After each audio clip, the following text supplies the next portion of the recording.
Hey, what's up? This is Tim Manley. Today I'm going to share with you a tip I use a lot in photography to win awards, which is combining dramatic light with special behavior. I will use one crazy encounter to explain to you how I did that so that you can apply it as well. The day before, we saw this mating pair of lions. It seems like the female was not even interested in mating yet. So, we followed them in the evening, but nothing really happened. So the next morning, we have to make a decision before sunrise where we are gonna go. Do we still go there and spend a whole morning with all these amazing lights hoping that there will be something happening? Or maybe somebody are already telling us that, oh, there is some leopard sighting over here that is very close. And then the four brothers cheetah that is also close. So many things happening. What I learned, you just have to be very clear about your objective. For example, in there, I really want to see some mating behavior of lions. That is the one thing that I want to focus on. So the next morning, decided to go back to these young adults, the young adult male and the female. So that day was a spectacular sunrise. And what is very interesting is, have you guys seen these amazing photos of lions breathing out air in backlit and those? So turn out that it is not easy to get those photos because first of all you need to have the previous night that is super cold, and then you got to have a clear sunrise so that the temperature difference really created this steam. And most importantly, cats love to sleep, right? So what are the chances that the lions will be active in that special 1 minute of sunrise? That is very difficult, right? So this is a lot of different variables that can ruin your opportunity. Unfortunately, they didn't move the night before because another chance is that they may move many miles the night and then we couldn't find them. So we went back to the place we saw them the night before, and this male and the female were walking together. Any photographers here will understand, right? When you look at your watch, you know that the sun is coming out in no time. At the time, Wilson and I saw that there were a male lion that seems to be very active, and then they were chasing with each other and stuff. But then we decided to just stick with the female and the male. And then we just keep on watching where the female was walking and walking and walking. And all of a sudden, the female stopped at a place. And then of course, what is number 2 secret? The number 2 tips is to improvise, right? So Wilson immediately put me into a position where we believe that backlit will create something very special. So we put ourselves into the location and then we wait. And this female stopped. And then the male also stopped about 5 feet from her and then slowly walked closer and closer.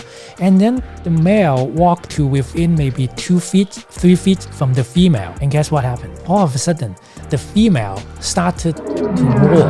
And first of all, she just gave this long roar, and it was an incredibly cold walk the night before. So you can see that stream of warm breath just came out from her. Like that. It's almost like dragon fire. And then I was like, oh my god, this is awesome. Take some photos of the female breathing out that steam of air. And then what surprised us is that after that first roar, she roared again. I said, oh, that is nice. So we take a few photos.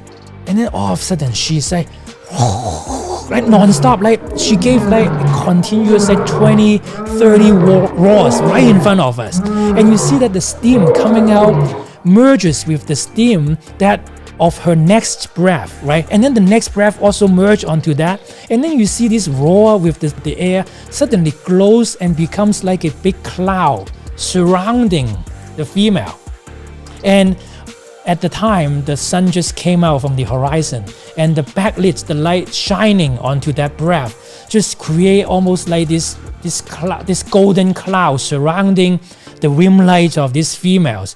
And I was almost hugging with Wilson and said, oh, what just happened? And then something even crazier happened. The male started to roar. And so he said roar, and then the female roar, the male roar, the female roar. And then the breath from the male also created this cloud. And you see that both of them has this cloud building surrounding them. It is almost like we see the god and goddess of lions. And these two clouds, suddenly, because it's more and more roaring, the cloud just merge within each other. It becomes one big cloud. It's almost like, I don't know how to describe it, volcano explosion, anything that you can imagine.